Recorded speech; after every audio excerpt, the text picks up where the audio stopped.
সূরা আত-তাওবা। এই সূরার শুরুতে বিসমিল্লাহ পড়া নিষেধ। হে মুসলমানরা, মুশরিকদের সাথে তোমরা যে সন্ধি চুক্তি সম্পাদন করে রেখেছিলে, আল্লাহ তাআলা ও তার রাসূলের পক্ষ থেকে তোমাদের তা থেকে অব্যাহতি রয়েছে। অতএব হে মুশরিকরা, তোমরা আরো 4 মাস পর্যন্ত এই পবিত্র ভূখণ্ডে চলাফেরা করে নাও এবং জেনে রেখো, তোমরা কখনো আল্লাহ তাআলার ফয়সালা থেকে পালাতে পারবে না এবং আল্লাহ তাআলা অবশ্যই কাফেরদের অপমানিত করবেন। আজ মহান হজের এই দিনে দুনিয়ার মানুষের প্রতি আল্লাহ তাআলা ও তার রাসূলের ঘোষণা এই যে আল্লাহ তাআলা মুশরিকদের সাথে চুক্তির বাধ্যবাধকতা থেকে মুক্ত এবং মুক্ত তার রাসূলও। হে মুশরিকরা, যদি তোমরা এখনো তওবা করো তাহলে তাই হবে তোমাদের জন্য কল্যাণকর, আর যদি তোমরা মুখ ফিরিয়ে নাও তাহলে জেনে রেখো আল্লাহ তাআলার ফয়সালা থেকে তোমরা কখনো পালাতে পারবে না। হে নবী, এরপরও যারা কুফরি করেছে তাদের তুমি এক কঠোর আযাবের সুসংবাদ দাও। তবে সেসব মুশরিকের কথা আলাদা যাদের সাথে তোমরা চুক্তি করেছ। তারা চুক্তি রক্ষার ব্যাপারে এতটুকুও ত্রুটি করেনি, না তারা কখনো তোমাদের বিরুদ্ধে অন্য কাউকে সাহায্য করেছে। তাদের চুক্তি তাদের মেয়াদ শেষ হওয়া পর্যন্ত অবশ্যই তোমরা মেনে চলবে।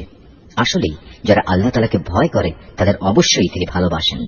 অতঃপর যখন এই নিষিদ্ধ 4 মাস অতিবাহিত হয়ে যাবে, তখন মুশরিকদের যেখানে পাবে সেখানেই তোমরা হত্যা করবে, তাদের বন্দী করবে, তাদের অবরোধ করবে এবং তাদের ধরার জন্য তোমরা প্রতিটি ঘাঁটিতে ওঁত পেতে বসে থাকবে। তবে এর পরেও তারা যদি তওবা করে, দ্বীনের পথে ফিরে আসে এবং নামাজ প্রতিষ্ঠা করে, যাকাত আদায় করে, তাহলে তোমরা তাদের পথ ছেড়ে দাও। অবশ্যই আল্লাহ তাআলা ক্ষমাশীল ও বড় দয়াময়। আর মুশরিকদের মধ্যে থেকে যদি কোনো ব্যক্তি তোমার কাছে আশ্রয় চায়, তবে অবশ্যই তাকে তুমি আশ্রয় দেবে, যাতে করে তোমার আশ্রয় থেকে সে আল্লাহ তাআলার বাণী শুনতে পায়। অতঃপর তাকে তার কোনো নিরাপদ জায়গায় পৌঁছে দেবে। এটা এজন্যই যে এরা আসলেই এমন এক সম্প্রদায়ের লোক যারা কিছুই জানে না। আল্লাহ তাআলা ও তার রাসূলের সাথে মুশরিকদের এই চুক্তি কিভাবে বহাল থাকবে? তবে যাদের সাথে মসজিদুল হারামের পাশে বসে তোমরা চুক্তি সম্পাদন করেছিলে তাদের কথা আলাদা। যতক্ষণ পর্যন্ত তারা নিজেরা এই চুক্তির উপর বহাল থাকবে, ততক্ষণ পর্যন্ত তোমরাও চুক্তির উপর বহাল থেকো। অবশ্যই আল্লাহ তাআলা চুক্তি ও ওয়াদার ব্যাপারে সাবধানী ব্যক্তিদের ভালোবাসেন। কিভাবে তোমরা তাদের বিশ্বাস করবে? এরা যদি কখনো তোমাদের উপর জয়লাভ করে, তাহলে তারা যেমনি আত্মীয়তার বন্ধনে তোয়াক্কা করবে না, তেমনি চুক্তির মর্যাদাও দেবে না। তারা শুধু মুখের কথা দিয়ে তোমাদের খুশি রাখার চেষ্টা করে, কিন্তু তাদের অন্তরগুলো সেসব কথা কিছুতেই মেনে নেয় না। মূলত এদের অধিকাংশ ব্যক্তি হচ্ছে ফাসিক। এরা আল্লাহ তাআলার আয়াতসমূহ সামান্য কিছু বৈষয়িক মূল্যের বিনিময়ে বিক্রি করে দিয়েছে এবং মানুষকে আল্লাহ তাআলার পথ থেকে দূরে রেখেছে।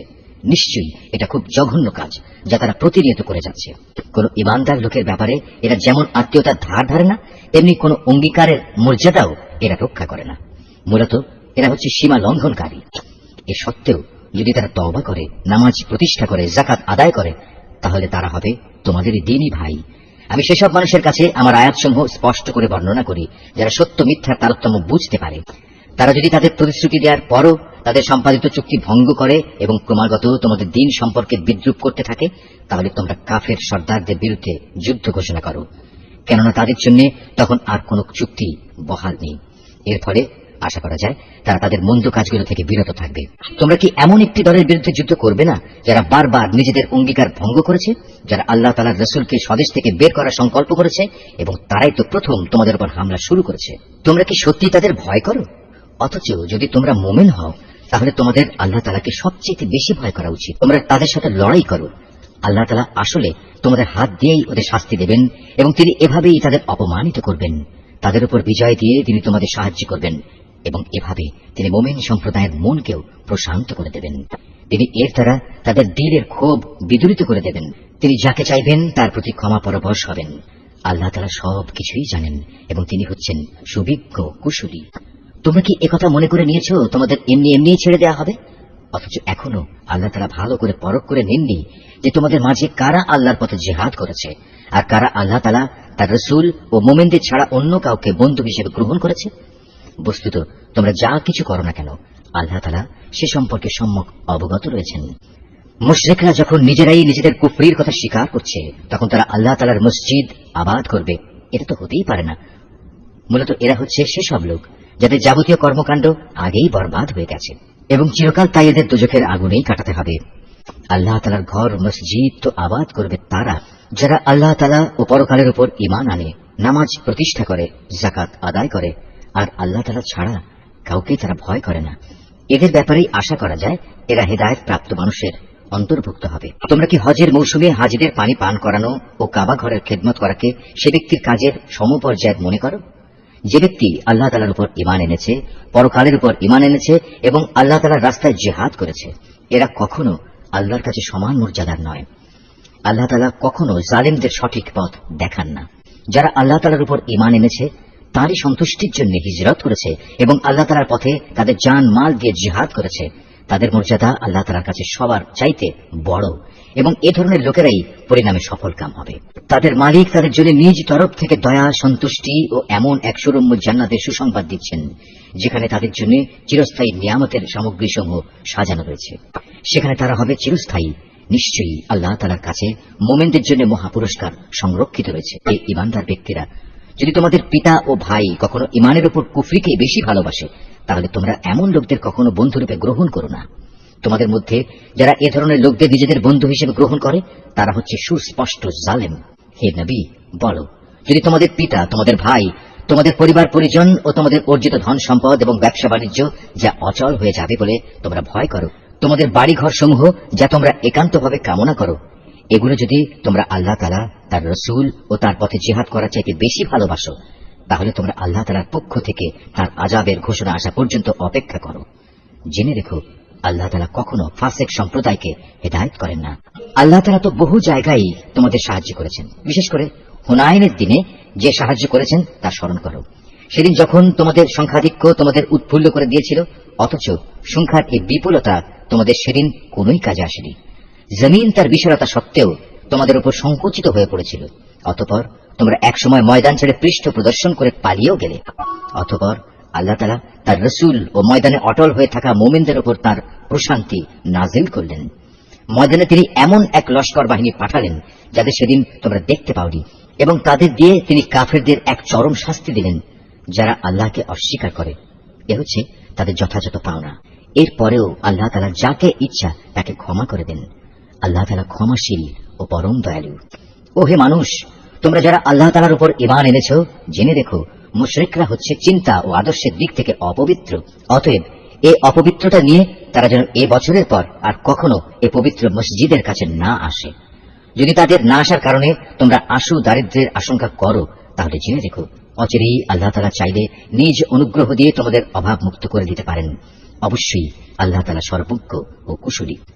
যাদের প্রতি ইতিপূর্বে কিতাব অবতীর্ণ করা হয়েছে, তাদের মধ্যে যারা আল্লাহ তাআলার উপর ঈমান আনে না, পরকালের উপর ঈমান আনে না, আল্লাহ তাআলা ও তার রসুল যা কিছু হারাম করেছেন তা হারাম বলে স্বীকার করে না, সর্বোপরি সত্য দিন ইসলামকে নিজেদের জীবন ব্যবস্থা হিসেবে গ্রহণ করে না, তাদের বিরুদ্ধে তোমরা লড়াই চালিয়ে যাও, যে পর্যন্ত না তারা নত হয়ে স্বেচ্ছায় জিজিয়া কর দিতে শুরু করে।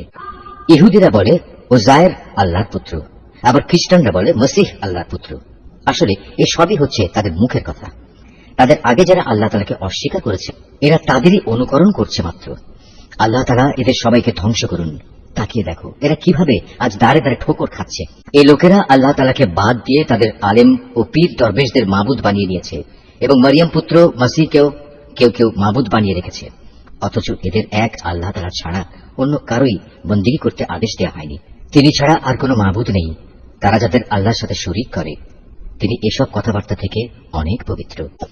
এই মূর্খ লোকেরা তাদের মুখের এক ফুৎকার দিয়ে আল্লাহর দ্বীনের মশাল নিভিয়ে দিতে চায়, কিন্তু আল্লাহ তাআলা তাঁর এই আলোর পূর্ণ বিকাশ ছাড়া অন্য কিছুই চান না, যদিও কাফেরদের কাছে এটা খুবই অপ্রীতিকর।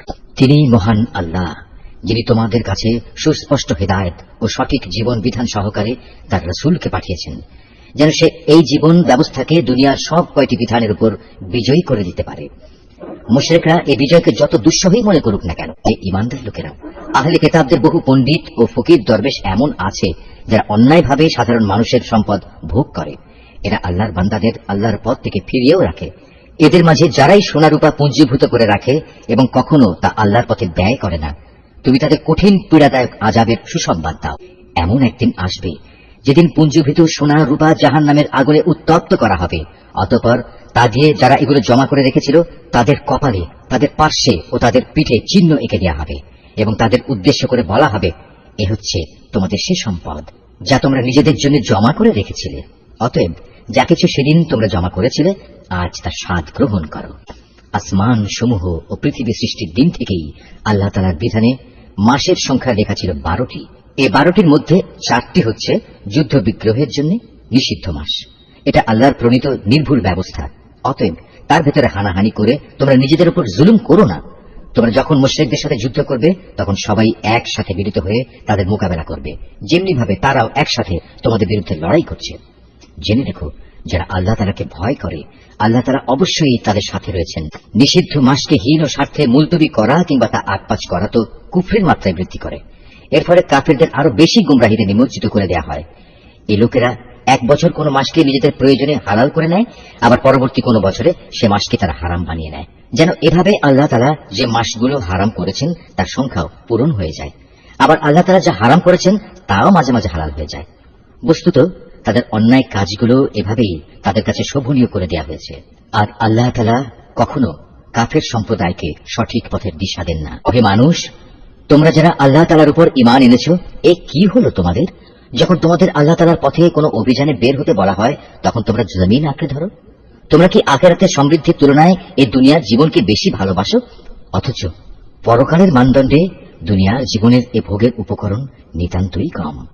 তোমরা যদি কোনো অভিযানে বের না হও তাহলে এ অবাধ্যতার জন্য তিনি তোমাদের কঠিন শাস্তি দেবেন এবং তোমাদের অন্য এক জাতি দ্বারা বদল করে দেবেন। তোমরা কিন্তু তার কোনোই অনিষ্ট সাধন করতে পারবে না, কারণ তিনি সব কিছুর উপর ক্ষমতাবান। হে মুমিনরা, তোমরা যদি তাকে এ কাজে সাহায্য না করো তাহলে আল্লাহ তাআলাই তাকে সাহায্য করবেন। আল্লাহ তাআলা তখনও তাকে সাহায্য করেছিলেন যখন কাফেররা তাকে তার ভিটে বাড়ি থেকে বের করে দিয়েছিল, বিশেষ করে যখন সে নবী ছিল মাত্র দুজনের মধ্যে একজন। তাও আবার তারা দুজন ছিল অন্ধকার এক গুহার মধ্যে। সে নবী যখন তার সাথীকে বলছিল, কোনো দুশ্চিন্তা করো না, আল্লাহ তাআলা আমাদের সাথেই আছেন। অতঃপর আল্লাহ তাআলা তার উপর তার প্রশান্তি নাজিল করে তাকে সাহায্য করলেন এবং এমন এক বাহিনী দ্বারা তাকে শক্তি যোগালেন যাতে তোমরা সেদিন দেখতে পাওনি। এবং যারা আল্লাহ তাআলাকে অমান্য করেছে আল্লাহ তাআলা তাদের ধৃষ্টতামূলক বক্তব্য নিচু করে দিলেন এবং আল্লাহ তাআলার কথাই উপরে থাকল। আল্লাহ তাআলা পরাক্রমশালী ও প্রবল প্রজ্ঞাময়। তোমরা অভিযানে বের হয়ে পড়ো, কম রণসম্ভারে হোক কিংবা বেশি হোক, এবং জিহাদ করো আল্লাহ তাআলার পথে নিজেদের জান দিয়ে, মাল দিয়ে। এটাই তোমাদের জন্য উত্তম। কত ভালো হতো যদি তোমরা বুঝতে পারতে। হে নবী, এতে যদি আশু কোনো লাভ থাকতো, হতো যদি তাদের এ সফর সহজ সুগম, তাহলে তারা অবশ্যই এ অভিযানে তোমার পেছনে পেছনে যেত। কিন্তু তাদের জন্য এ যাত্রাপথ অনেক দীর্ঘ ও দুর্গম ঠেকেছে। তারা সত্তরই আল্লাহর নামে তোমার কাছে কসম করে বলবে, আমরা যদি সক্ষম হতাম তাহলে অবশ্যই তোমার সাথে অভিযানে বের হতাম। মিথ্যা অজুহাতে তারা নিজেরাই নিজেদের ধ্বংস করছে। আল্লাহ তাআলা জানেন এরা হচ্ছে মিথ্যাবাদী। হে নবী, আল্লাহ তাআলা তোমাকে মাফ করুন। ইমানের দাবিতে কারা সত্যবাদী আর কারা মিথ্যাবাদী এই বিষয়টা তোমার কাছে স্পষ্ট হওয়ার আগে কেন তুমি তাদের যুদ্ধে যাওয়া থেকে অব্যাহতি দিলে?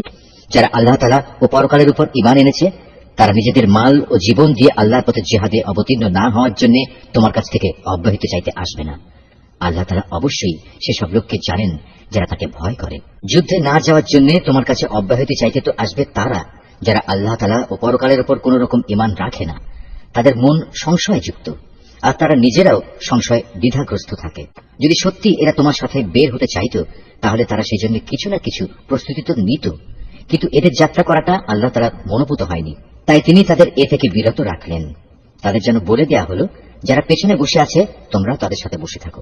ওরা তোমাদের সাথে বের হলে তোমাদের মাঝে বিভ্রান্তি শুধু বাড়িয়ে দিত এবং তোমাদের সমাজে নানা রকম অশান্তি সৃষ্টির জন্য এদিক সেদিক ছুটাছুটি করত।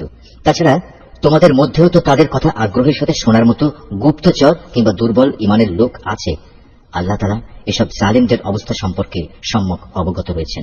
এরা এর আগেও তোমাদের মাঝে বিশৃঙ্খলা সৃষ্টি করতে চেয়েছিল এবং তোমার পরিকল্পনাগুলো পাল্টে দেওয়ার চক্রান্ত করেছিল। শেষ পর্যন্ত ন্যায় ও ইনসাফ তাদের কাছে এসে হাজির হল এবং আল্লাহ তাআলার ফয়সালাই চূড়ান্তভাবে বিজয়ী হল, যদিও তারা হচ্ছে এ বিজয় অপছন্দকারী। তাদের ভেতর এমন কিছু মানুষও আছে যারা বলে, হে নবী, এই যুদ্ধে যাওয়া থেকে তুমি আমাকে অব্যাহতি দাও এবং আমাকে তুমি কোনো লোভনীয় বস্তুর মুসিবতে ফেলো না। তোমরা জেনে রেখো, এরা তো আগে থেকেই নানা মুসিবতে পড়ে আছে, আর জাহান্নাম তো কাফেরদের চারিদিকে বড় মুসিবতের মতোই ঘিরে রেখেছে। তোমাকে যদি কখনো কোনো কল্যাণ স্পর্শ করে তাহলে এতে তাদের দুঃখ হয়, আবার তোমার কোনো বিপদ ঘটলে তারা বলে, হ্যাঁ আমরা এটা জানতাম, তাই আমরা আগেই ভিন্ন পথ অবলম্বন করে নিয়েছিলাম। অতঃপর তারা উৎফুল্ল চিত্তে তোমার কাছ থেকে সরে পড়ে। তুমি তাদের বলো, আসলে কল্যাণ অকল্যাণের কিছুই আমাদের উপর নাজিল হবে না, হবে শুধু তাই যা আল্লাহ তাআলা আমাদের জন্য নির্দিষ্ট করে রেখেছেন। তিনি আমাদের একমাত্র আশ্রয়। আর যারা মুমিন তাদের তো ভালো মন্দ সব ব্যাপারে শুধু আল্লাহ তাআলার উপরই ভরসা করা উচিত। আমাদের ব্যাপারে তোমরা কি বিজয় ও শাহাদাত এ দুটো কল্যাণের যে কোনো একটির অপেক্ষা করছো? কিন্তু তোমাদের জন্য আমরা যা কিছুর প্রতীক্ষা করছি তা হচ্ছে আল্লাহ তাআলা নিজে থেকে তোমাদের আযাব দেবেন, কিংবা আমাদের হাত দিয়ে তোমাদের তিনি শাস্তি পৌঁছবেন। অতএব তোমরা অপেক্ষা করো, আমরাও তোমার সাথে অপেক্ষা করছি। হে নবী, তুমি বলো, ধন সম্পদ আগ্রহ সহকারে খরচ করো কিংবা অনিচ্ছায় খরচ করো, কোনো অবস্থায় তোমাদের কাছ থেকে তা কবুল করা হবে না, কেননা তোমরা হচ্ছ একটি নাফরমান জাত। তাদের এ অর্থ সম্পদ কবুল না হওয়াকে এছাড়া আর কোনো কিছুই বাধা দেয়নি যে তারা স্বয়ং সৃষ্টিকর্তা আল্লাহ তাআলাকে ও তার পাঠানো রাসূলকে অমান্য করেছে। তারা নামাজের জন্য আসে ঠিকই, কিন্তু তারা থাকে একান্ত অলস, আর আল্লাহ তাআলার পথে অর্থ ব্যয় করে বটে, তবে তা করে একান্ত অনিচ্ছার সাথে। সুতরাং হে নবী, ওদের মাল সম্পদ ও সন্তান সন্ততি যেন তোমাকে কখনো আশ্চর্যান্বিত না করে। আল্লাহ তাআলা মূলত এই সব কিছু দিয়ে তাদের এই দুনিয়ার জীবনে এক ধরনের আযাবে ফেলে রাখতে চান, আর যখন তাদের দেহ থেকে জান বের হয়ে যাবে তখন তারা কাফের অবস্থায় থাকবে। এরা আল্লাহ তাআলা নামে কসম করে বলে এরা তোমাদের দলের লোক, অথচ আল্লাহ তাআলা নিজেই বলেছেন এরা কখনোই তোমাদের লোক নয়। এরা হচ্ছে মূলত একটি ভীত সন্ত্রস্ত জাতি, এত ভীত যে তারা যদি এতটুকু আশ্রয়স্থল কোথাও পেয়ে যায় কিংবা পায়, যদি মাথা লুকোবার মতো কোনো গিরি গুহা অথবা জমিনের ভেতর ঢুকে পালাবার কোনো জায়গা, তাহলে অবশ্যই তারা তোমাদের ভয়ে এসব জায়গার দিকে দ্রুত পালিয়ে হলেও বাঁচার চেষ্টা করত। এদের মাঝে এমনও লোক আছে যারা বিশেষ অনুদানের ভাগ বন্টনের ব্যাপারেও তোমার উপর দোষারোপ করে, কিন্তু সে অংশ যদি তাদের দেয়া হয় তাহলে তারা খুবই সন্তুষ্ট হয়, আবার তাদের যদি তা দেয়া না হয় তাহলে তারা বিক্ষুব্ধ হয়ে ওঠে। যদি তারা এর উপর সন্তুষ্ট হতো যা আল্লাহ তাআলা ও তার রাসূল তাদের দিয়েছেন, তাহলে তা কতই না ভালো হতো। সে অবস্থায় তারা বলতো আল্লাহ তাআলাই আমাদের জন্য যথেষ্ট, অচিরেই আল্লাহ তাআলা তার অনন্ত ভান্ডার থেকে আমাদের অনেক দেবেন এবং তার রাসূলও আমাদের অনেক দান করবেন। আমরা তো আল্লাহ সন্তুষ্টির দিকেই তাকিয়ে আছি। এসব সাদাকা যাকাতের অর্থ হচ্ছে ফকির মিসকিনদের জন্য, এ ব্যবস্থার আওতাধীন কর্মচারীদের জন্য, যাদের অন্তঃকরণ দ্বীনের প্রতি অনুরাগী করা প্রয়োজন তাদের জন্য, কোন ব্যক্তিকে গোলামীর বন্ধন থেকে আজাদ করার জন্য, ঋণগ্রস্ত ব্যক্তির ঋণ মুক্তির জন্য, আল্লাহ তাআলার পথে সংগ্রামী ও মুসাফিরদের জন্য এই সাদকার অর্থ ব্যয় করতে হবে। এটা আল্লাহ তাআলার নির্ধারিত ফরজ। নিঃসন্দেহে আল্লাহ তাআলা সব কিছু জানেন এবং তিনিই হচ্ছেন বিজ্ঞ কুশলী। তাদের মধ্যে এমন কিছু লোক আছে যারা আল্লাহর নবীকে কষ্ট দেয়। তারা বলে এ ব্যক্তি কান কথায় বিশ্বাস করে। হে নবী, তুমি তাদের বলো তার কান তাই শুনে যা তোমাদের জন্য কল্যাণকর। সে আল্লাহ তাআলাকে বিশ্বাস করে, মুমিনদের উপর বিশ্বাস রাখে। তোমাদের মধ্যে যারা ঈমান আনে সে তাদের জন্যও আল্লাহ তাআলার রহমত। যারা আল্লাহর রাসূলকে কষ্ট দেয় তাদের জন্য কঠোর শাস্তির ব্যবস্থা রয়েছে। এরা তোমাদের খুশি করার জন্য আল্লাহ তাআলার নামে শপথ করে, অথচ এরা যদি সত্যিকার অর্থে মুমিন হতো তাহলে এরা বুঝত খুশি করার জন্য আল্লাহ তাআলা ও তার রাসূলের অধিকার হচ্ছে সবচাইতে বেশি। এই মূর্খ লোকেরা কি একথা জানে না? যদি কোনো ব্যক্তি আল্লাহ তাআলা ও তার রাসূলের বিদ্রোহ করে তবে তার জন্য রয়েছে জাহান্নামের আগুন, সেখানে সে চিরকাল থাকবে, আর তা হচ্ছে তার জন্য চরম লাঞ্ছনা। এ মুনাফিকরা আশঙ্কা করে তোমাদের উপর এমন কোন সূরা নাজিল হয়ে পড়ে কিনা যা তাদের মনের ভেতরে লুকিয়ে থাকা সবকিছু ফাঁস করে দেবে। হে নবী, তুমি এদের বলো, হ্যাঁ, যদ্দূর পারো তোমরা বিদ্রুপ করে নাও, অবশ্যই আল্লাহ তাআলা এমন কিছু নাজিল করবেন যাতে তিনি সবকিছু ফাঁস করে দেবেন যা তোমরা আশঙ্কা করছো। তুমি যদি তাদের কিছু জিজ্ঞেস করো তারা বলবে, না, আমরা তো একটু কথাবার্তা ও হাসি কৌতুক করছিলাম মাত্র। তুমি তাদের বলো, তোমরা কি আল্লাহ তাআলা তার আয়াতসমূহ ও তার রাসূলকে বিদ্রুপ করছিলে? হে কাফেররা, তোমরা দোষ ছড়ানোর চেষ্টা করো না। একবার ঈমান আনার পর তোমরাই পুনরায় কাফের হয়ে গিয়েছিলে। আমি যদি তোমাদের এক দলকে তাদের ঈমানের কারণে ক্ষমা করে দিতে পারি তাহলে আরেক দলকে পুনরায় কুফরিতে ফিরে যাবার জন্য ভয়াবহ শাস্তিও দিতে পারি, কারণ এই শেষের দলের লোকেরা ছিল জঘন্য অপরাধী। মুনাফিক পুরুষ ও মুনাফিক নারী এরা স্বভাব চরিত্রে একে অপরের মতোই। তারা উভয়ই মানুষদের অসৎ কাজের আদেশ দেয় ও সৎ কাজ থেকে বিরত রাখে এবং আল্লাহ তাআলার পথে খরচ করা থেকে উভয়ই নিজেদের হাত বন্ধ করে রাখে। তারা যেমনি এই দুনিয়ায় আল্লাহ তাআলাকে ভুলে গেছে, আল্লাহ তাআলাও তেমনি আখিরাতে তাদের ভুলে যাবেন। অবশ্য মুনাফিকরা সবাই পাপিষ্ঠ। আল্লাহ তাআলা এই মুনাফিক পুরুষ ও মুনাফিক নারী এবং কাফেরদের জাহান্নামের ভয়াবহ আগুনের প্রতিশ্রুতি দিয়েছেন, যেখানে তারা চিরকাল ধরে চলতে থাকবে। জাহান্নামের এই আগুন হবে তাদের জন্য যথেষ্ট। তাদের উপর আল্লাহ তাআলার গজব নাজিল হোক। ওদের জন্য রয়েছে এক চিরস্থায়ী আযাব। তোমরা ঠিক তাদেরই মতো যারা তোমাদের আগে এখানে প্রতিষ্ঠিত ছিল। তারা শক্তিতে ছিল তোমাদের চাইতে প্রবল, ধন সম্পদ, সন্তান সন্ততি তাদের তোমাদের চাইতে ছিল বেশি। দুনিয়ার যে ভোগ বিলাস তাদের ভাগে ছিল তা তারা ভোগ করে গেছে। অতঃপর তোমাদের ভাগে যা আছে তোমরা তা ভোগ করে একদিন চলে যাবে। যেমনি করে তোমাদের আগের লোকেরা তাদের যে পরিমাণ ভোগ করা ছিল তা শেষ করে চলে গেছে। তারা যেমন অনর্থক কাজকর্মে ডুবে থাকত, তোমরাও তেমনি অর্থহীন কথাবার্তায় ডুবে আছো। এরা হচ্ছে সেসব লোক দুনিয়া আখেরাতে যাদের কর্মফল বিনষ্ট হয়ে গেছে। আর সত্যিকার অর্থে এরাই হচ্ছে নিদারুণভাবে ক্ষতিগ্রস্ত। এদের কাছে কি আগের লোকদের খবর পৌঁছেনি? নুহের জাতির, আদ জাতির, সমুদ জাতির কীর্তিকলাপ, ইব্রাহিম, মাদিয়ানবাসী নবী ও সে বিধ্বংস জনবসতির কথা কি এদের কাছে কেউ বলেনি? এ সব কয়টি জাতির মানুষের কাছে তাদের রসুলরা আল্লাহ তাআলার পক্ষ থেকে সুস্পষ্ট আয়াত নিয়ে এসেছিল। নবী না পাঠিয়ে কাউকে আযাব দেবেন এমন অবিচার তো আল্লাহ তাআলা তাদের উপর কখনো করতে পারেন না। বস্তুত তারা নিজেরাই নিজেদের উপর জুলুম করেছে। অপরদিকে মোমেন পুরুষ ও মোমেন নারীরা হচ্ছে একে অপরের বন্ধু। এরা অন্য মানুষকে ন্যায় কাজের আদেশ দেয়, অন্যায় কাজ থেকে বিরত রাখে। তারা নামাজ প্রতিষ্ঠা করে, যাকাত আদায় করে, জীবনের সব কাজে আল্লাহ তাআলা ও তার রসুলের বিধানের অনুসরণ করে। এরাই হচ্ছে সেসব মানুষ যাদের উপর আল্লাহ তাআলা অচিরেই তার রহমত নাজিল করবেন। অবশ্যই আল্লাহ তাআলা পরাক্রমশালী, কুশলী। এ ধরনের মোমেন পুরুষ ও মোমেন নারীদের আল্লাহ তাআলা এমন এক সুরম্য জান্নাতের প্রতিশ্রুতি দিচ্ছেন যার তলদেশ দিয়ে ঝর্ণাধারা প্রবাহমান থাকবে, যেখানে তারা চিরদিন অবস্থান করবে। চিরস্থায়ী জান্নাতে তাদের জন্য সুন্দর সুন্দর বাসস্থানের ব্যবস্থা থাকবে। সেদিনের সবচেয়ে বড় নিয়ামত হবে বান্দার প্রতি আল্লাহ তাআলার সন্তোষ। এটাই হবে সেদিনের সবচেয়ে বড় সাফল্য। এ নবী, কাফের ও মুনাফিকদের বিরুদ্ধে জিহাদে অবতীর্ণ হও, ওদের প্রতি কঠোরতা অবলম্বন করো, কেননা এদের চূড়ান্ত আবাসস্থল হবে জাহান্নাম। এটি বড়ই নিকৃষ্ট স্থান। এরা আল্লাহর নামে কসম করে বলে কুফরি শব্দ এরা বলেনি, আসলে এরা কুফরি শব্দ বলেছে এবং তাদের ইসলাম গ্রহণের পরে তারা তা অস্বীকার করেছে। এরা এমন এক কাজে সংকল্প করেছিল যা তারা করতে পারেনি। এর পরেও তাদের প্রতিশোধ নেয়ার এছাড়া আর কি কারণ থাকতে পারে? আল্লাহ তাআলা ও তার রসুল নিজ অনুগ্রহ দিয়ে তাদের ধনশালী করে দিয়েছিলেন। এখনো যদি এ লোকেরা আল্লাহ তাআলার কাছে তওবা করে তাহলে এটা তাদের জন্যই ভালো হবে। আর যদি তারা সত্য থেকে মুখ ফিরিয়ে নেয় তাহলে আল্লাহ তাআলা দুনিয়া আখিরাত উভয় স্থানেই তাদের কঠিন আযাব দেবেন এবং উপরন্তু এ জমিনে তারা কখনো কোনো বন্ধু কিংবা সাহায্যকারী পাবে না। ওদের মধ্যে এমন কিছু লোক আছে যারা আল্লাহর সাথে ওয়াদা করেছিল, যদি আল্লাহ তাআলা নিজ অনুগ্রহে আমাদের সম্পদ দান করেন তাহলে আমরা অবশ্যই তার একাংশ আল্লাহর পথে দান করব এবং সত্যি আমরা নেক লোকদের অন্তর্ভুক্ত হয়ে যাব। অতঃপর যখন আল্লাহ তাআলা নিজ অনুগ্রহের ভান্ডার থেকে তাদের ধন সম্পদ দান করলেন তখন তারা দানের বদলে কার্পণ্য করতে শুরু করল এবং আল্লাহ তাআলাকে দেয়া ওয়াদা থেকে তার গোঁড়ামির সাথেই ফিরে এলো। অতঃপর আল্লাহ তাআলা তাদের অন্তরে মুনাফিকি বদ্ধমূল করে দিলেন সেদিন পর্যন্ত যেদিন তারা আল্লাহ তাআলার সাথে সাক্ষাৎ করবে। এটা এ কারণে এরা আল্লাহ তাআলার কাছে যে ওয়াদা করেছিল তা ভঙ্গ করেছে। আসলেই এরা ছিল ভয়ানক মিথ্যাবাদী। এই লোকেরা কি একথা জানত না? তাদের সব গোপন কথা ও সব সলা পরামর্শ সম্পর্কে আল্লাহ তাআলা জানেন এবং যা কিছু অদৃশ্য অদেখা আল্লাহ তাআলা সে সম্পর্কেও বিশেষভাবে অবহিত। আল্লাহ তাআলা তাদের ব্যাপারে সম্যক অবগত আছেন যারা সেসব ইমানদার ব্যক্তিদের দোষারোপ করে, যারা আন্তরিক নিষ্ঠা ও আগ্রহের সাথে আল্লাহ তাআলার পথে দান করে এবং যারা দান করার মতো নিজেদের পরিশ্রম লব্ধ সামান্য কিছু সম্পদ ছাড়া কিছুই পায় না। এসব মোমেনের সাথে মুনাফিকদের এ দলের লোকেরা হাসি ঠাট্টা করে। এই বিদ্রুপকারীদের স্বয়ং আল্লাহ তাআলাও বিদ্রুপ করতে থাকেন। পরকালে তাদের জন্য রয়েছে কঠিন আযাব। নবী, এমন লোকদের জন্য তুমি আল্লাহ তাআলার কাছে ক্ষমা প্রার্থনা করো আর না করো দুটোই সমান।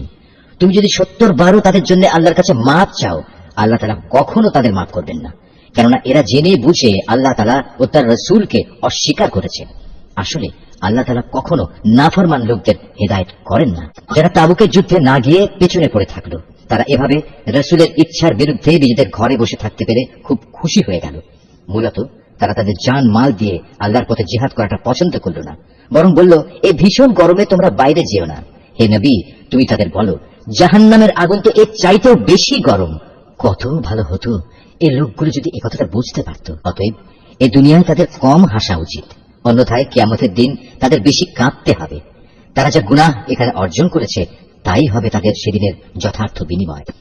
যদি আল্লাহ তাআলা এই অভিযানের পর তোমাকে এদের কোনো একটি দলের কাছে ফেরত নিয়ে আসেন এবং তারা যদি তোমার কাছে পুনরায় কোনো যুদ্ধে যাবার অনুমতি চায় তাহলে তুমি বলো, না, কখনো তোমরা আমার সাথে আর কোনো অভিযানে বের হবে না। তোমরা আমার সাথী হয়ে আর কখনো শত্রুর সাথে লড়বে না। কেননা তোমরা আগের বার যুদ্ধের বদলে পেছনে বসে থাকা পছন্দ করেছিলে। আর যাও, যারা পেছনে পড়ে আছে তাদের সাথে তোমরাও গিয়ে বসে থাকো। ওদের মধ্যে কোনো লোকের মৃত্যু হলে তুমি কখনো তার জানাজা নামাজ পড়ো না, কখনো তার কবরের পাশে তুমি দাঁড়িও না, কেননা এই ব্যক্তিরা আল্লাহ তাআলা ও তার রাসূলের সাথে কুফরি করেছে। এরা নাফরমান অবস্থায় মরেছে। ওদের ধন সম্পদ ও সন্তান সন্ততি যেন তোমাদের কখনো বিমুগ্ধ করতে না পারে। মূলত আল্লাহ তাআলা এই সব কিছু দিয়ে তাদের দুনিয়ার জীবনে নানা ধরনের শাস্তি দিতে চান, এবং তাদের প্রাণবায়ু একদিন এমন এক অবস্থায় বের হবে যখন তারা পুরোপুরি কাফের থাকবে। যখনই এমন ধরনের কোন সূরা নাজিল হয় যাতে বলা হয় তোমরা আল্লাহর উপর ঈমান আনো এবং তার রাসূলের সাথে মিলে কাফেরদের বিরুদ্ধে জিহাদ করো, তখনই তাদের বিত্তশালী ব্যক্তিরা তোমার কাছে এসে যুদ্ধে না যাওয়ার জন্য অব্যাহতি চায় এবং তারা বলে, হে নবী, আমাদের রেহাই দাও, যারা ঘরে বসে আছে তাদের সাথে আমাদেরও বসে থাকতে দাও। তারা মূলত ঘরে বসে থাকা লোকদের সাথে অবস্থান করাই পছন্দ করে নিয়েছে। তাদের অন্তরে মোহর মেরে দেওয়া হয়েছে, ফলে তারা কিছুই বুঝতে পারে না। কিন্তু আল্লাহর রাসূল এবং যারা তার সাথে আল্লাহ তাআলার উপর ঈমান এনেছে তারা সবাই নিজেদের জান মাল দিয়ে আল্লাহর পথে জিহাদ করেছে। অতএব এদের জন্য যাবতীয় কল্যাণ নির্দিষ্ট হয়ে আছে, আর সত্যিকার অর্থে এরাই হচ্ছে সফল কাম। এর বিনিময়ে আল্লাহ তাআলা এদের জন্য এমন এক সুরম্য জান্নাত প্রস্তুত করে রেখেছেন যার পাদদেশে ঝর্ণাধারা প্রবাহমান, সেখানে তারা চিরকাল থাকবে। বস্তুত এ হচ্ছে সর্বোত্তম সাফল্য। ওজরকামে কিছু সংখ্যক আরব বেদুইনও তোমার কাছে এসে হাজির হয়েছে, যেন তাদেরও এই যুদ্ধে যাওয়া থেকে অব্যাহতি দেওয়া হয়। এভাবে সে লোকগুলো ঘরে বসে থাকলেও যারা আল্লাহ তাআলা ও তার রাসূলের কাছে ঈমানের মিথ্যা দাবি করেছিল। এদের মধ্যে যারা আল্লাহ ও তার রাসূলকে অমান্য করে ঘরে বসে থেকেছে, অচিরেই তারা মর্মান্তিক আযাবে নিমজ্জিত হবে। যারা দুর্বল তারা যদি এই যুদ্ধে শরীক না হয়ে থাকে তাদের উপর কোনো দোষ নেই। দোষ নেই তাদেরও যারা অসুস্থ কিংবা যারা যুদ্ধে খরচ করার মতো কোনো সম্বল পায়নি। অবশ্য এরা যদি আল্লাহ তাআলার নিষ্ঠাবান বান্দা হয় তাহলেই তারা এই অব্যাহতির আওতায় পড়বে। সৎ কর্মশীল মানুষদের বিরুদ্ধেও কোনো অভিযোগের কারণ নেই। আল্লাহ তাআলা একান্ত ক্ষমাশীল ও পরম দয়ালু। তাদের ব্যাপারেও কোনো অভিযোগ নেই যারা যুদ্ধ শুরুর প্রাক্কালে তোমার কাছে যাত্রার বাহন সরবরাহ করার জন্য এসেছিল এবং তুমি তাদের বলেছিলে, তোমাদের জন্য আমি এমন কিছু পাচ্ছি না যার উপর আমি তোমাদের আরোহণ করাতে পারি। অতএব তারা ফিরে গেল। তারা এমনভাবে ফিরল যে তাদের চোখ থেকে অশ্রু বয়ে যাচ্ছিল। যুদ্ধে যাবার খরচ জোগাড় করতে না পারায় তারা ভীষণভাবে দুঃখিত হল। সব অভিযোগ তো তাদের বিরুদ্ধে যারা সামর্থ্যবান হওয়া সত্ত্বেও তোমার কাছে অব্যাহতি চায়। যারা পেছনে পড়ে থাকলো তাদের সাথে ঘরে বসে থাকাই অবশেষে তারা পছন্দ করল। আল্লাহ তাআলা তাদের অন্তরে মোহর মেরে দিয়েছেন। এ কারণেই তারা তা জানতে পারছে না কোনটা তাদের জন্য ভালো। যুদ্ধ শেষে তোমরা যখন তাদের কাছে ফিরে আসবে তখন এরা তোমাদের কাছে ওজর পেশ করবে। তুমি তাদের বলো, আজ তোমরা কোন রকম ওজর আপত্তি পেশ করো না, আমরা আর কখনো তোমাদের বিশ্বাস করব না। আল্লাহ তাআলা ইতিমধ্যেই তোমাদের অন্তরের সব কথা আমাদের বলে দিয়েছেন। এখন থেকে আল্লাহ তাআলা ও তার রাসূলই তোমাদের কার্যকলাপ দেখবেন। অতঃপর তোমাদের সে মহান সত্তার কাছেই ফিরে যেতে হবে, যিনি যেমন জানেন তোমাদের গোপন করে রাখা সবকিছু, তেমনি জানেন প্রকাশ্য বিষয়সমূহ। অতঃপর তিনি সে আলোকে তোমাদের বলে দেবেন দুনিয়ার জীবনে তোমরা কি কাজ করছিলে। যখন তোমরা তাদের কাছে ফিরে আসবে তখন এরা আল্লাহ তাআলার নামে কসম করে তোমাকে বলবে তুমি যেন তাদের ব্যাপারটা উপেক্ষা করো। আসলেই তোমরা ওদের উপেক্ষা করো, কেননা ওরা হচ্ছে চিন্তা ও আদর্শের দিক থেকে নাপাক। তাদের ঠিকানা হচ্ছে জাহান্নাম। দুনিয়ার জীবনে তারা যা কিছু করে এসেছে এটা হচ্ছে তার যথার্থ বিনিময়। এরা তোমাদের কাছে এজন্যই কসম করে যেন তোমরা সব কথা ভুলে আবার তাদের উপর সন্তুষ্ট হয়ে যাও। কিন্তু তোমরা যদি শতবারও তাদের উপর সন্তুষ্ট হও, আল্লাহ তাআলা কখনো এ ফাসিক সম্প্রদায়ের উপর সন্তুষ্ট হবেন না। বেদুইন আরব লোকগুলো কুফর ও মুনাফিকের ব্যাপারে অত্যন্ত কঠোর প্রকৃতির। আল্লাহ তাআলা তার রাসূলের উপর স্বীয় দ্বীনের সীমারেখার যে বিধানসমূহ নাজিল করেছেন সে জ্ঞান লাভ না করার ক্ষমতাই মনে হয় এদের মধ্যে প্রবল। মূলত আল্লাহ তাআলাই হচ্ছেন সুবিজ্ঞ কুশলী। এ বেদুইন আরবদের মধ্যে এমন কিছু লোক আছে যারা কখনো যদি আল্লাহ তাআলার পথে কিছু ব্যয় করে তাকে নিজেদের উপর জরিমানা তুল্য মনে করে এবং তোমাদের ব্যাপারে কালের বিবর্তনমূলক কোন বিপদ মুসিবত আসুক এ অপেক্ষায় থাকে। আসলে কালের মন্দচক্র তো তাদের নিজেদের উপরেই ছেয়ে আছে। বস্তুত আল্লাহ তাআলা সবকিছু শোনেন, সবকিছু জানেন। আবার এই বেদুইন আরবদের মাঝে এমন কিছু লোক আছে যারা আল্লাহ তাআলা ও পরকালের উপর ঈমান রাখে।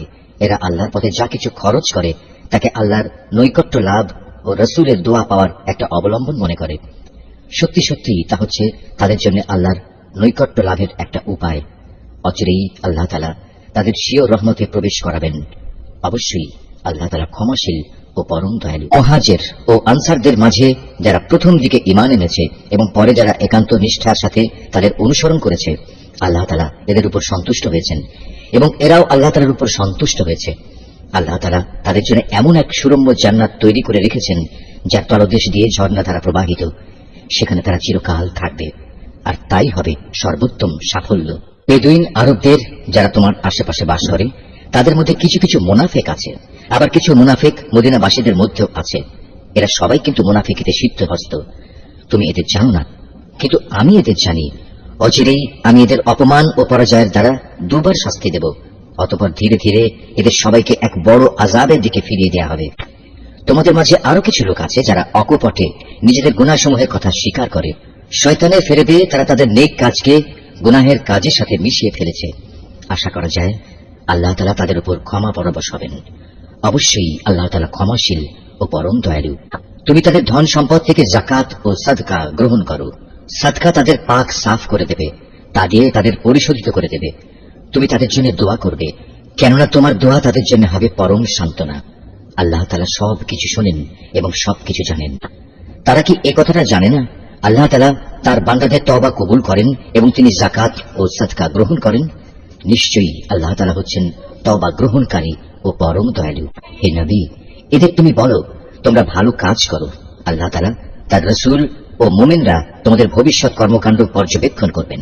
অতঃপর মৃত্যুর পর তোমাদের সবাইকে এমন এক সত্তার দিকে ফিরিয়ে দেওয়া হবে যিনি দেখা অদেখা সবকিছু সম্পর্কেই সম্যক অবগত। সেদিন তিনি তোমাদের বলে দেবেন তোমরা দুনিয়ার জীবনে কোন ধরনের কাজ করছিলে।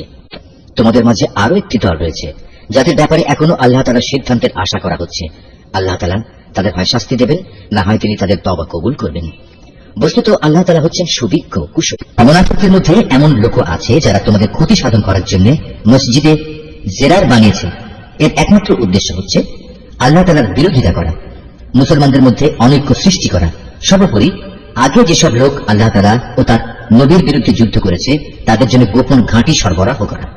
এরা তোমাদের কাছে শক্ত কসম খেয়ে বলবে আমরা সৎ উদ্দেশ্য ছাড়া অন্য কোনো কারণেই এটা করিনি। আল্লাহ তাআলা নিজে সাক্ষ্য দিচ্ছেন এরা হচ্ছে মিথ্যাবাদী। তুমি ইবাদতের উদ্দেশ্যে কখনো সেখানে দাঁড়াবে না। তোমার তো দাঁড়ানো উচিত সেখানে যে মসজিদ প্রথম দিন থেকেই আল্লাহর ভয়ের উপর প্রতিষ্ঠিত হয়েছে।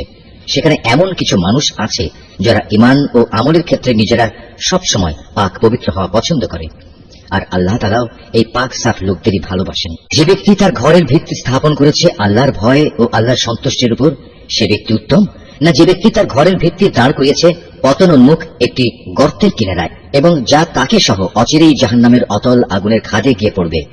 আল্লাহ তাআলা কখনো জালেম সম্প্রদায়কে হেদায়েত দেন না। ওরা যা বানিয়েছে তা হামেশাই তাদের অন্তরে একটি সন্দেহের বীজ হয়ে আটকে থাকবে, যে পর্যন্ত না ওদের অন্তরসমূহ ছিন্ন বিচ্ছিন্ন হয়ে যাবে, ততদিন পর্যন্ত তা অব্যাহত থাকবে। আল্লাহ তাআলা সর্বজ্ঞ ও প্রবল প্রজ্ঞাময়। অবশ্যই আল্লাহ তাআলা মুমিনদের কাছ থেকে জান্নাতের বিনিময়ে তাদের জান ও তাদের মাল খরিদ করে নিয়েছেন। এরা আল্লাহর পথে জিহাদ করে, অতঃপর এই জিহাদে কখনো কাফেরদের তারা হত্যা করে, কখনো আবার শত্রুর হাতে তারা নিজেরা নিহত হয়। মুমিনদের সাথে এই খাঁটি ওয়াদা এর আগে তাওরাত এবং ইনজিলও করা হয়েছিল, আর এখন তা এ কোরআনে করা হচ্ছে। এই ওয়াদা পালন করা আল্লাহ তাআলার নিজস্ব দায়িত্ব, আর আল্লাহর চাইতে কে বেশি ওয়াদা পূরণ করতে পারে? অতএব হে মুমিনরা, তোমরা তার সাথে যে কেনাবেচার কাজটি সম্পন্ন করলে তাতে আনন্দ প্রকাশ করো, এবং এটি হচ্ছে এক মহা সাফল্য। যারা আল্লাহর দরবারে তওবা করে, নিষ্ঠার সাথে তার ইবাদত করে, তার প্রশংসা করে, তার জন্য রোজা রাখে, তার জন্য রুকু সাজদা করে, যারা অন্যদের ভালো কাজের আদেশ দেয় এবং মন্দ কাজ থেকে বিরত রাখে, সর্বোপরি যারা জীবনের সকল পর্যায়ে আল্লাহ তাআলার নির্ধারিত হালাল হারামের সীমা রক্ষা করে চলে, হে নবী, তুমি এ ধরনের সব মুমিনদের জান্নাতের সুসংবাদ দাও। নবী ও তার ঈমানদার সাথীদের জন্য এটা মানায় না যে তারা মুশরিকদের জন্য কখনো মাগফিরাতের দোয়া করবে, এমনকি যদি তারা তাদের ঘনিষ্ঠ আত্মীয় হয়, যখন এটি পরিষ্কার হয়ে গেছে যে তারা আসলেই জাহান্নামের অধিবাসী। ইব্রাহিমের স্বীয় পিতার জন্য মাগফিরাতের ব্যাপারটি একটি ওয়াদা প্রতিপালন ছাড়া আর কিছুই ছিল না, যা সে তার পিতার কাছে আগেই করে রেখেছিল। এই ব্যতিক্রমটা ছিল শুধু তার একার জন্যই, কিন্তু যখন একথা তার সামনে পরিষ্কার হয়ে গেল যে সে অবশ্যই আল্লাহর দুশমন, তখন সে তার সাথে সম্পর্ক ছিন্ন করে ফেলল। অবশ্যই ইব্রাহিম ছিল একজন কোমল হৃদয় ও সহানুভূতিশীল মানুষ।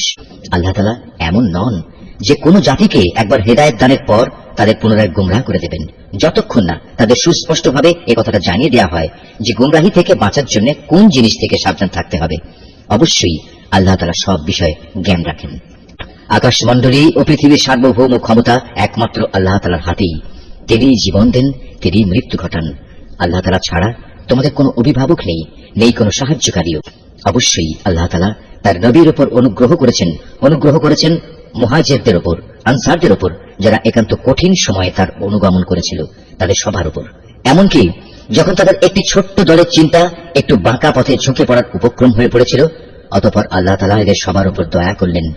নিশ্চয়ই তিনি ছিলেন তাদের প্রতি দয়ালু ও অনুগ্রহশীল। সে 3 ব্যক্তির উপরও আল্লাহ তাআলা দয়া করলেন, যাদের ব্যাপারে সিদ্ধান্ত মুলতবি করে রাখা হয়েছিল। তাদের অবস্থা এমন এক পর্যায়ে এসে পৌঁছল যে জমিন তার বিশালতা সত্ত্বেও তাদের উপর সংকুচিত হয়ে গেল। এমনকি তাদের নিজেদের জীবন নিজেদের কাছে দুর্বিষহ হয়ে পড়ল। তারা একথা উপলব্ধি করতে সক্ষম হল যে আসলেই আল্লাহ তাআলা ছাড়া তাদের আর কোনো জায়গা নেই যেখানে কোনো আশ্রয় পাওয়া যাবে। অতঃপর আল্লাহ তাআলা তাদের উপর অনুগ্রহ করলেন যেন তারা তওবা করে পুনরায় তার কাছে ফিরে আসতে পারে। অবশ্যই আল্লাহ তাআলা ক্ষমাশীল ও পরম দয়ালু। হে ঈমানদার ব্যক্তিরা, তোমরা আল্লাহ তাআলাকে ভয় করো এবং হামেশা সত্যবাদীদের সাথে থাকো।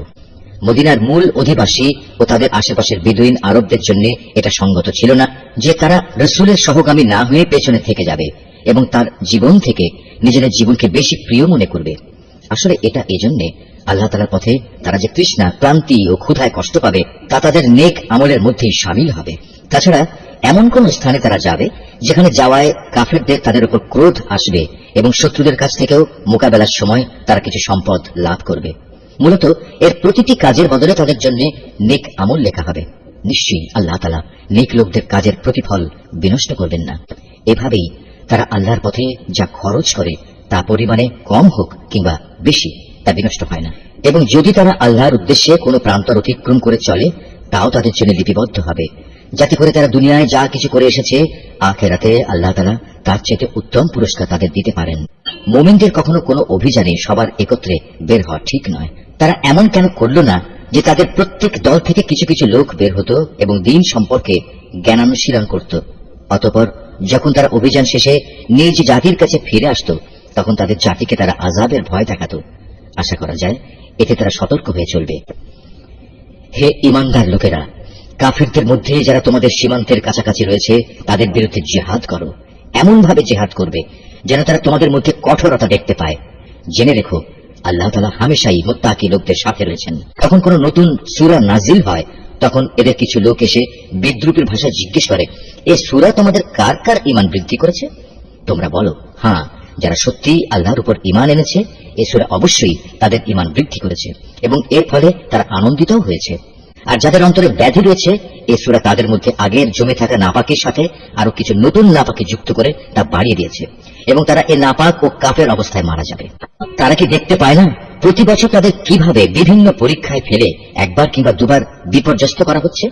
এরপরেও তারা তওবা করে না এবং বিপর্যয় থেকে তারা কোনো শিক্ষাও গ্রহণ করে না। আর যখনই কোনো নতুন সূরা নাজিল হয়, তখন তারা পরস্পর চোখ চাওয়াচাওয়ি করে এবং ইশারায় একে অপরকে জিজ্ঞেস করে, কেউ কি তোমাদের দেখতে পাচ্ছে?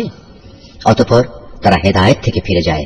আর আল্লাহ তাআলা তাদের অন্তরকে এভাবেই সত্য থেকে ফিরিয়ে দিয়েছেন, কেননা এরা হচ্ছে এমন সম্প্রদায়ের লোক যারা কিছু অনুধাবন করে না। হে মানুষ, তোমাদের কাছে তোমাদেরই মধ্যে থেকে এক রাসূল এসেছে। তোমাদের কোন রকম কষ্ট ভোগ তার কাছে দুঃসহ। সে তোমাদের একান্ত কল্যাণকামী। ঈমানদারদের প্রতি সে হচ্ছে স্নেহপরায়ণ ও পরম দয়ালু। এরপরেও যদি এরা এমন কল্যাণকামী একজন রাসূলের কাছ থেকে মুখ ফিরিয়ে নেয়, তাহলে তুমি তাদের খোলাখুলি বলে দাও, আল্লাহ তাআলাই আমার জন্য যথেষ্ট। তিনি ছাড়া আর কোনো মাবুদ নেই। সমস্যায় সংকটে আমি তাঁর উপরে ভরসা করি এবং তিনিই হচ্ছেন মহান আরশের একচ্ছত্র অধিপতি।